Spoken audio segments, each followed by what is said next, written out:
Namaste. Psychoanalysis and philosophy, emptiness and deadness. Emptiness and deadness, found deep inside, has been a subject of exploration and much suffering for many existential philosophers, mystics, and even many of us. So let us discuss this topic with our psychoanalysis consultant, Mr. Himanshu Vaidya. Namaste, Mr. Vaidya. Namaste. Mr. Vaidya, what is this feeling of emptiness and deadness inside of us? I mean, how would you explain that? Emptiness is the feeling of an unbearable void inside of us. Deadness is a feeling of not having any vitality, any desire, and though alive, be completely bereft of aliveness. That feeling is what we call as deadness. A person may have both these feelings of emptiness and deadness, or a person may have only either of them. And both these feelings have nuances because both of them are on a continuum which most people don't realize. Most people talk about both of them as being some absolute states and not being ends of a continuum. So we have a continuum of emptiness to fullness. We have a continuum of aliveness and deadness. And there are nuances to it. What begins as absence develops into an unbearable void that we call emptiness. And the emptiness can be both. It can be felt because in reality, in the surroundings, there is a deficiency of objects, that one is living with too few objects, human and non-human, around him. Whereas the same emptiness can also happen even though one is surrounded by people.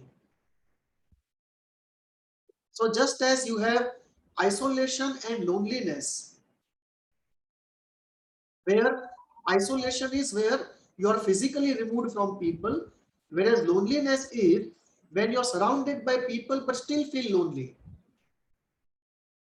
Similarly, emptiness and deadness also have shades, and they can happen because of absence of stimuli around us, positive stimuli around us, or they may happen despite the positive stimuli around us.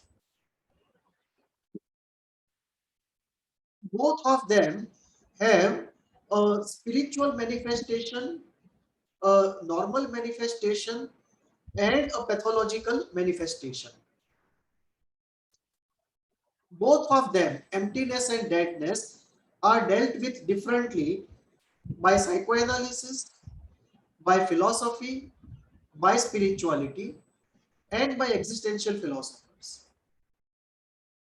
Because these are the states which one encounters when one goes inside, but based upon who is the person going inside, what is the state of his health and self-development, and his orientation intellectually and overall speaking. Those elements determine how he conceptualizes, understands, and thinks about emptiness and deadness.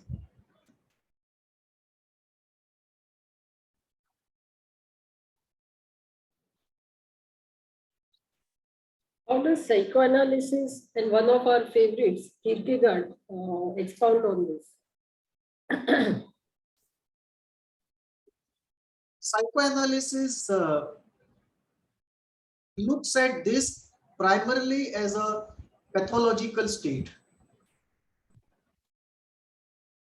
because we talk about emptiness and deadness, which are most often reported by people with borderline personality disorder.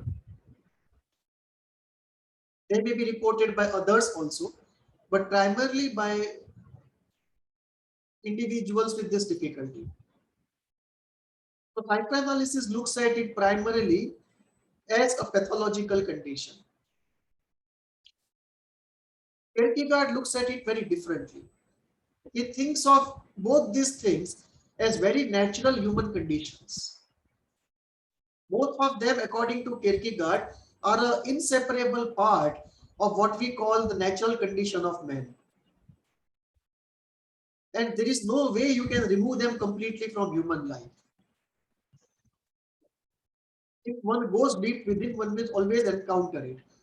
And Kierkegaard used to uh, arrange for elaborate dinners, although he was alone in his palace-like house, and he used to say that emptiness is the heart of grandeur.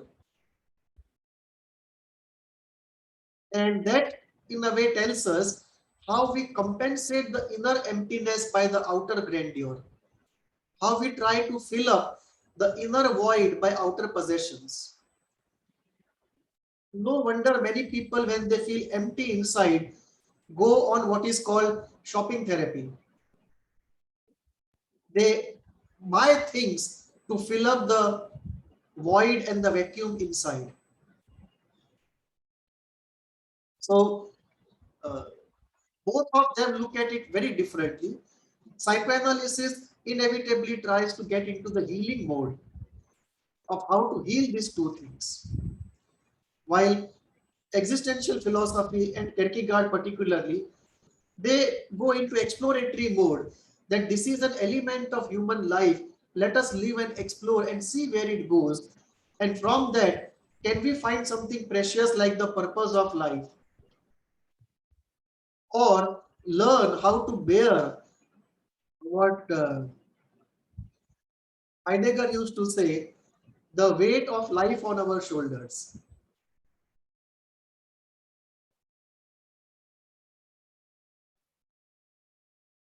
Are these two always pathological? No, that is where there is a difference between the way psychoanalysis looks at it and others look at it. Psychoanalysis looks at it primarily as pathological because they feel that it is manifested in borderline personality disorder as well as a few other disorders. Particularly in uh, any disorder which has features of anhedonia, the loss of interest in pleasurable activities. And that they think is because there is a very strong core of deadness inside. But if you go deeper into it, we see that the deadness in psychoanalysis, as we understand it, is not only the, the solidity and the apparent immobility of the physical material world. Like when you look at a stone, inside the stone, we all know there is a lot of motion of the subatomic particles. But the stone as such looks solid and immobile without any movement. It almost looks like that. But still we can think about something moving inside. But if you were to take the solidity and inertness of the stone, extract it from the stone and look at it separately, that kind of inertness, pure inertia, so to say, we take a part of that pure inertia and we take a part of very solid sadness which comes after a deep resignation, that you have very deep disappointment, serial disappointments, and then a deep resignation, you just let go. So first you have disappointment, then serial disappointments, then a sense of resignation, and then a sense of very solid sadness. Now you take some part of this solid sadness and some part of pure inertia of matter and put them together with a sprinkling of boredom.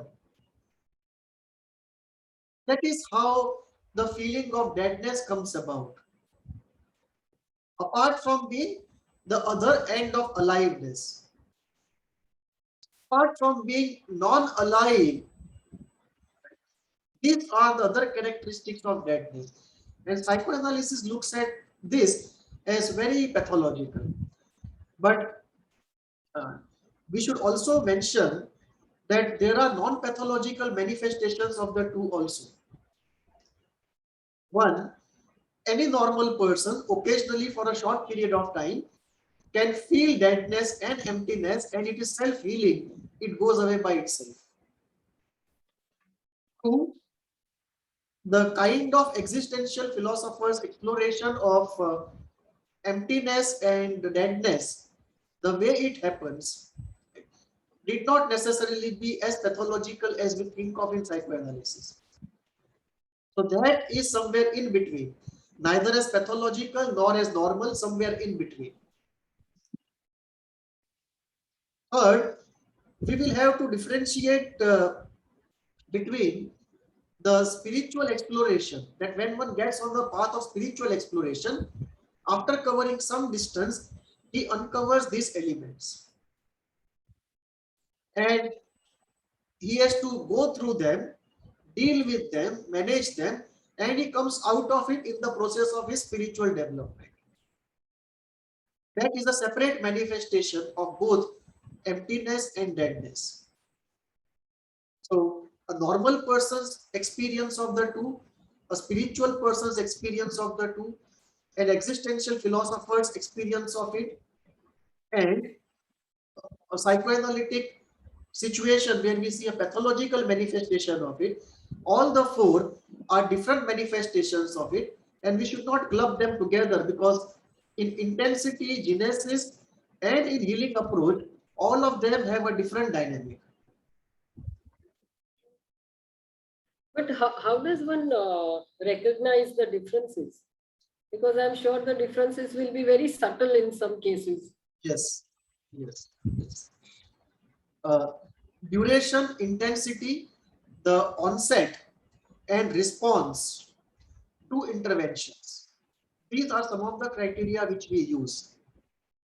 And that we realize not only in terms of the therapy operation or the engagement encounter situation, no matter in what frame we are engaging with the person, but also from the case history.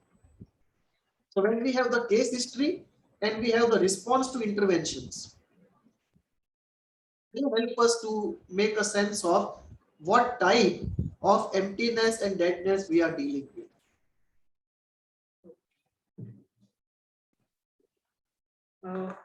How do psychoanalysis and existentialism explain the causation of these two? Existentialism doesn't have to explain a causation because they think it is one of the givens of the human condition.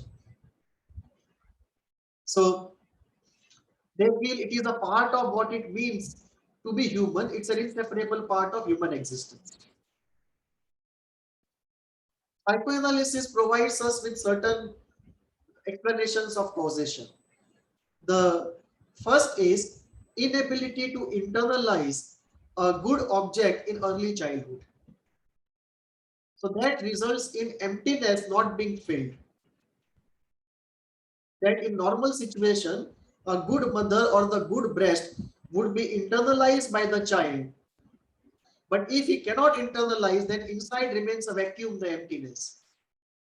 So essentially, it is a situation of inability to internalize the object, either because of object loss, that the object is not around to internalize, or the object is not good enough to internalize, or the person has too much of constitutional aggression.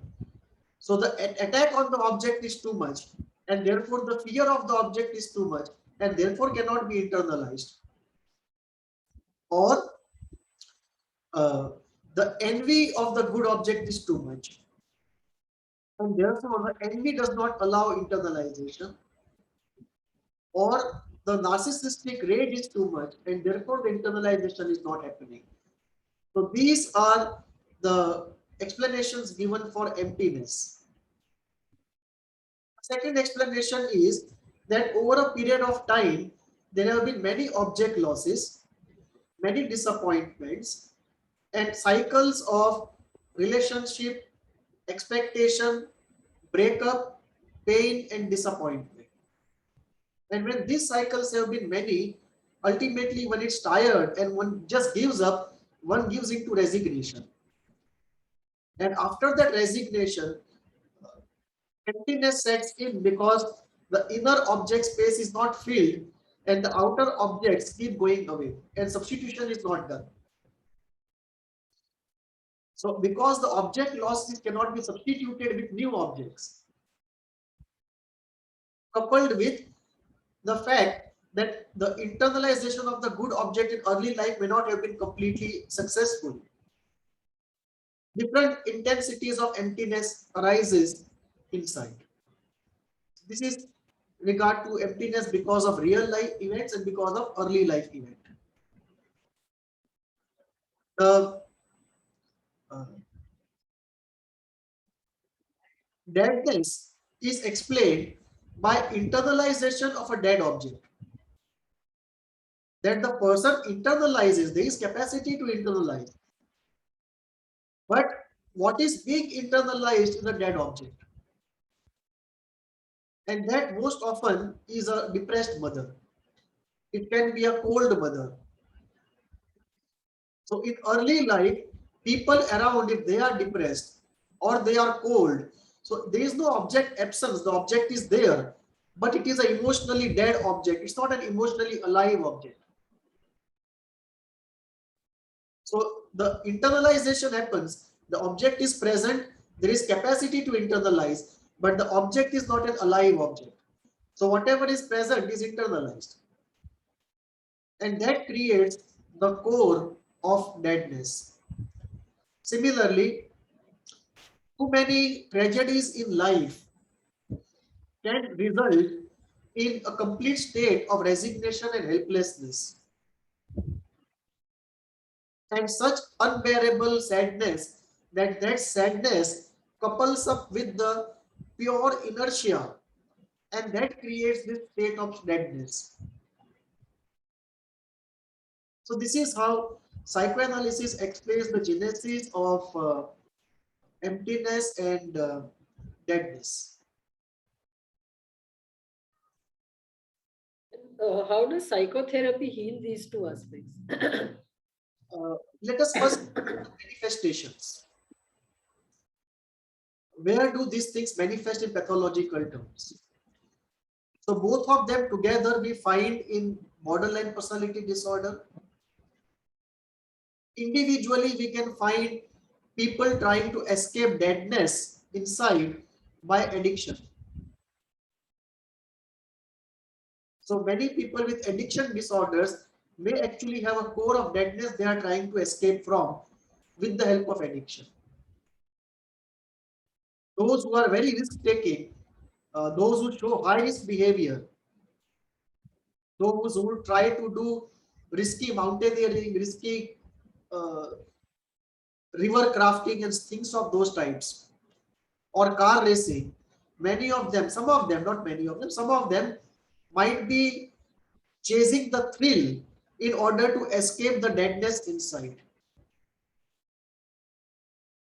Some people who are into masochism also are escaping the deadness inside because that hurt, that act of somebody hurting them for a moment creates a pulse of life. Although it's a pulse of pain, it is still a pulse of life which takes them out of that deadness. Some people who go into very histrionic display also may be escaping the deadness inside. Emptiness we find uh, in people who have addiction of buying things, people who go out of their way to relate to people, to please people, even at the cost of their own self-interest. Some people who join groups where it is very costly to join the groups because they want to escape the emptiness inside. Some people who continue to be in abusive relationships because they cannot manage the emptiness which would come if the relationship was to break and separation was to happen.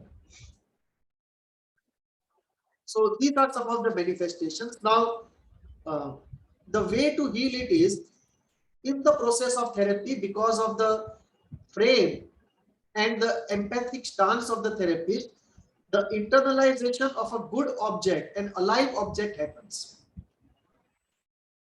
And that is where in these situations, we require 2 to 3 sessions per week for an extended period of time. And in the sessions, a pleasant silence and peace for certain periods of time and not too many interventions from the therapist. Because the person has to internalize a good and alive object.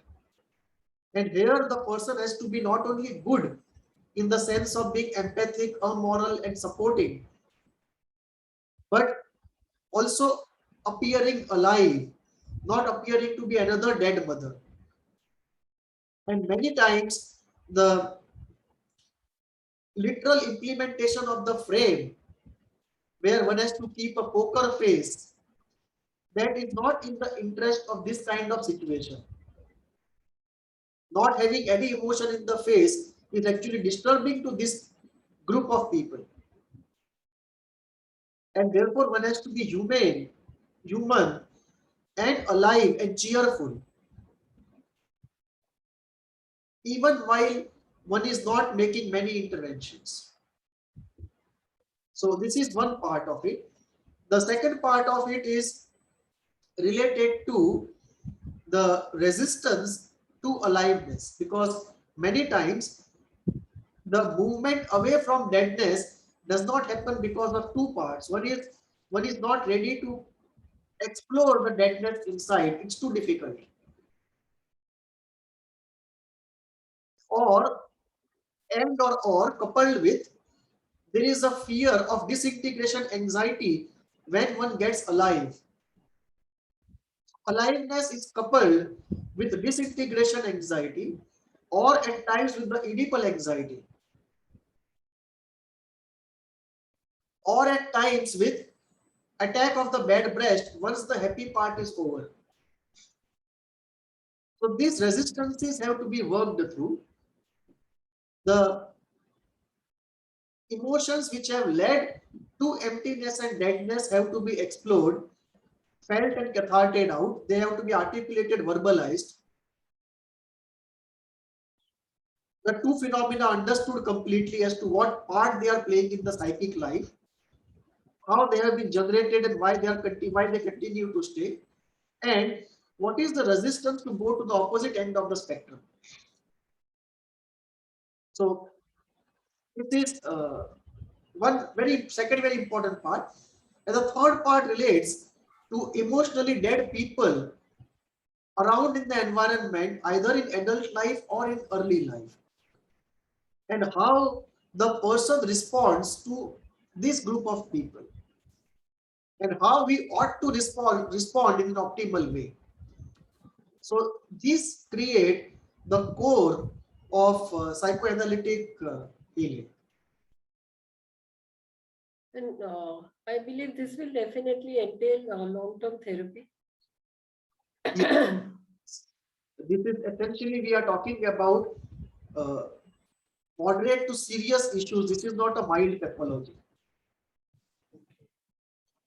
So we are talking about moderate to severe range, and therefore we are talking about at least a medium term, not even medium term. In most cases, we are talking about a long term therapy. And also a lot of support from the social system outside in the society. Yes, because I mean, the work environment, family, whatever that the person has. so the socio part and the part of destiny are very strong elements in this situation, because often we see that uh, repeated disappointments, either because of luck or because of socio-economic or cultural environment, is at the root of many of the individuals who have this trouble. Apart from the childhood traumatic experience, that's a different issue altogether. But as adults also, many people find salutary healing environments and many people don't. And both these situations have a strong impact on how the healing proceeds. So it becomes even all the more challenging in the therapeutic situation Yes, if there is not so much outside support. because if a person has both these problems, and in real life also the person is more alone or surrounded by difficult objects, dead objects or difficult objects, it makes it even more difficult to heal the person.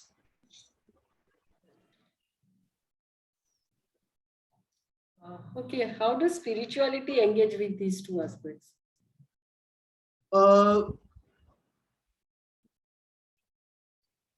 Spirituality looks at both these issues without any negation, but as transitory events of life. Spirituality looks at it in a way that when you go deep inside,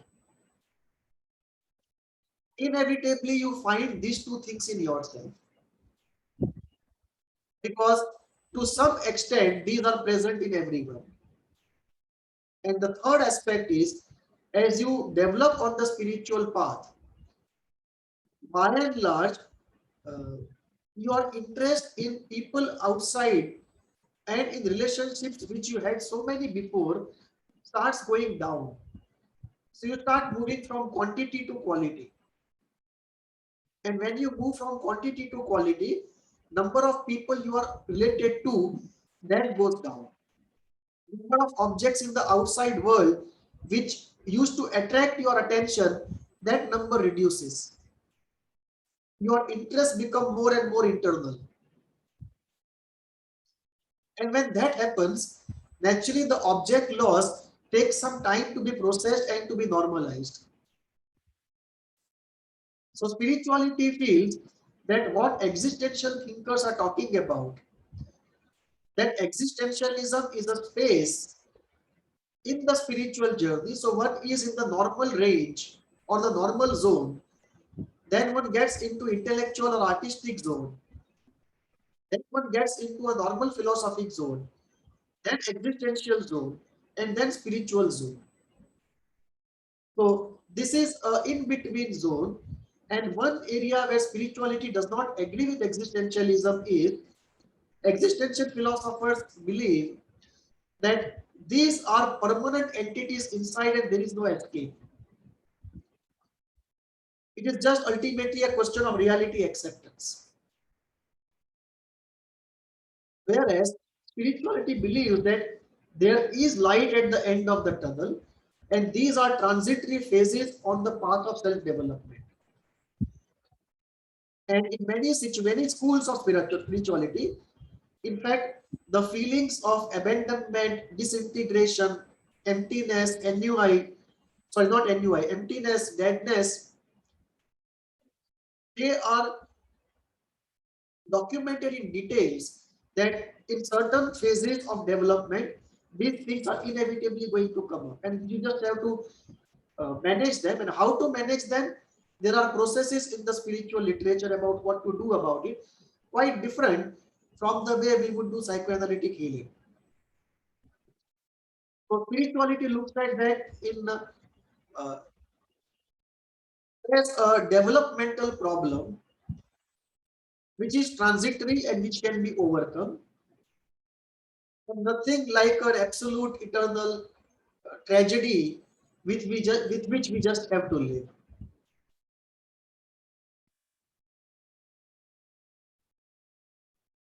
I mean, if these things are pathological, then can spirituality be of help in healing them along with psychotherapy or apart from psychotherapy by itself? Uh, Along with psychotherapy, of course, there can be no doubt. It will only add and not subtract in any way, provided the patient uh, and his defenses don't take refuge in spirituality to refuse a psychoanalytic investigation. Because one of the difficulties of this add-on is this, that the defenses of the person may use spirituality as an escape route to escape the investigation of psychoanalysis, which is painful. So if those kind of things don't happen, and in a healthy way, one adds the two for synergy. Synergy is there and it will add and not subtract. So along with psychoanalysis, obviously, yes. Uh, as a substitute to psychoanalysis is slightly different, because then we are looking at what intensity of problem we are dealing with and what is the healthy part of the person like. Now, if the equation is of a type that we are looking at mild or mild to moderate, then yes, maybe substitution is possible. But if you are looking at moderate or moderate to severe, then it would be very difficult to say that spirituality is a substitute, because unless somebody is very strong in understanding of the human system and has those kind of tools to deal with it, and they are very few. I mean, you can, for every one genuine person of that type, you have 1,000 people who are fakes. So unless you have that one in a million kind of situation, the substitution is not possible in the stronger cases.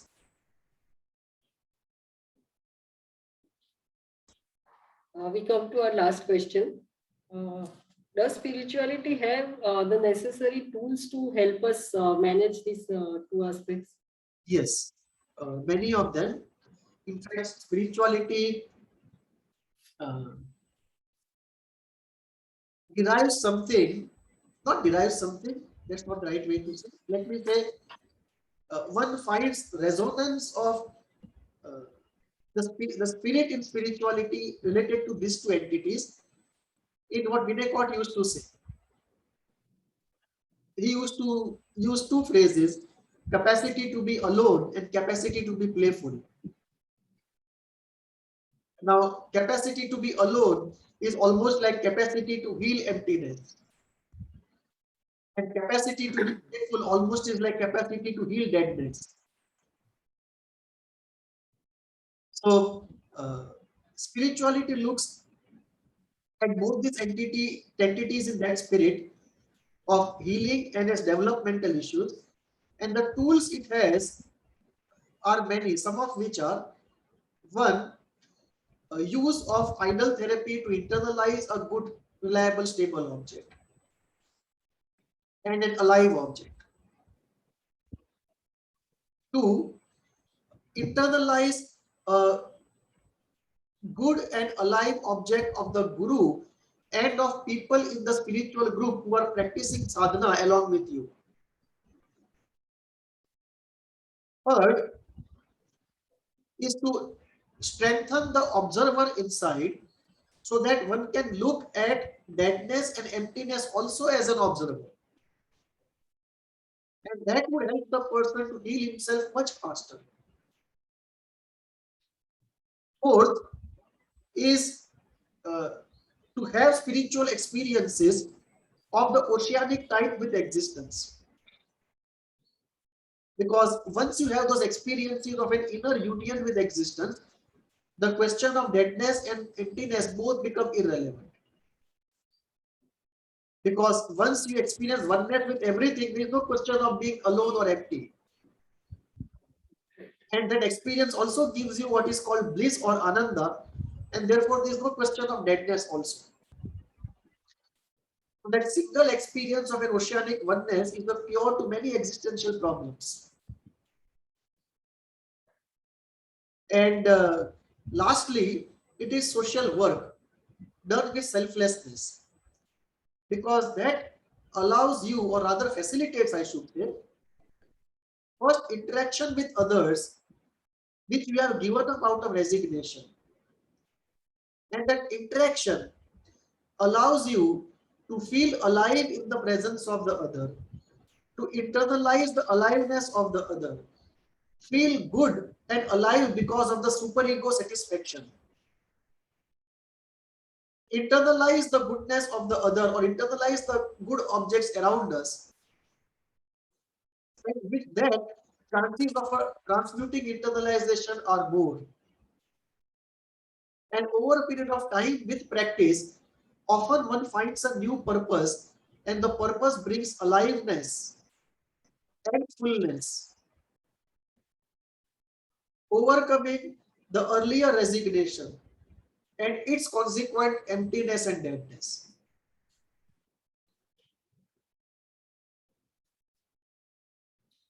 Just one last question, not pertaining to this last, but general. I mean, since depression, how much of part this emptiness or deadness would play in depression? A good question. I just missed it. It plays a very strong part. You will find depression happening because of various causes. So if you have 100 people with depression, you can divide them into many groups. One group which will feel depressed will be because of emptiness, another group because of deadness, and the third group because of both of them. So in depression, and anything which is masochistic or anything which is too thrill seeking, these are very important elements. Now in depression, what happens is,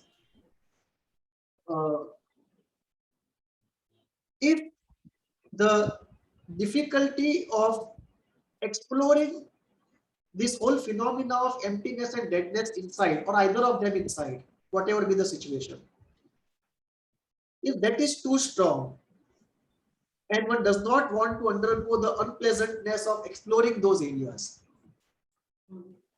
or there is some difficulty in going to the healthy end of the spectrum, from deadness to fullness, or from emptiness, from emptiness to fullness and deadness to aliveness, then it becomes a very important cause for perpetuation of depression. So if you look at depression in terms of genesis, perpetuation and healing, in some cases genesis may happen. The depression may be there because of internalization of a dead mother. The maintenance may be there because it is too difficult to explore that, or some defense or some difficulties coming in going out to the other end of the spectrum, the healthy end. And the moment one leaves this end and one takes a few steps, somebody pulls you back. So you will see this very common in depression, that after 10 days of depression, somebody had a very good half day, and then a voice from inside pulled you back, that don't go away, come back. Don't go into happiness, don't be healed. And one has to constantly say goodbye to that voice which calls you back. And one has to be conscious with willpower, right, and use whatever techniques are necessary to be away from the grip of those voices which call you back.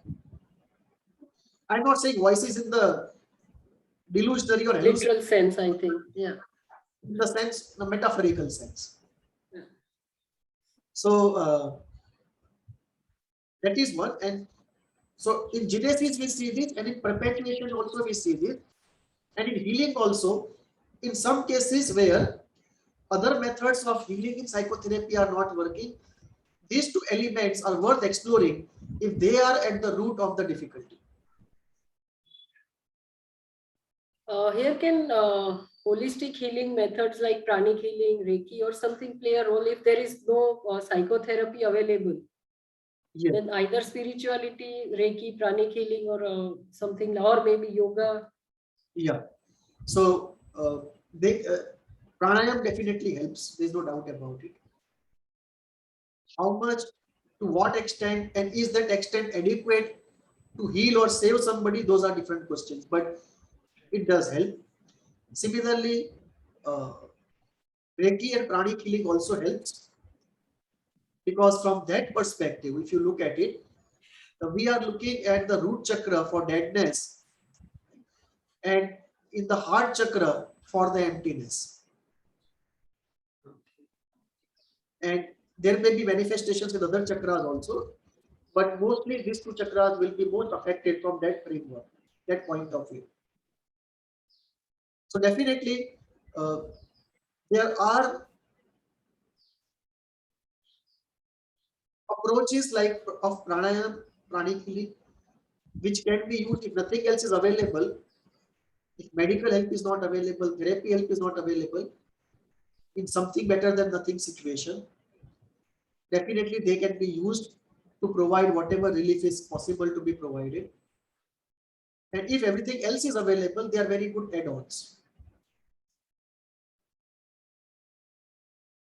Okay, thank you, Mr. Vaidya. We come to the end of our discussion, and it was really a pleasure to talk about these very important issues. And do write to us at hvindia@gmail.com. Namaste. Namaste.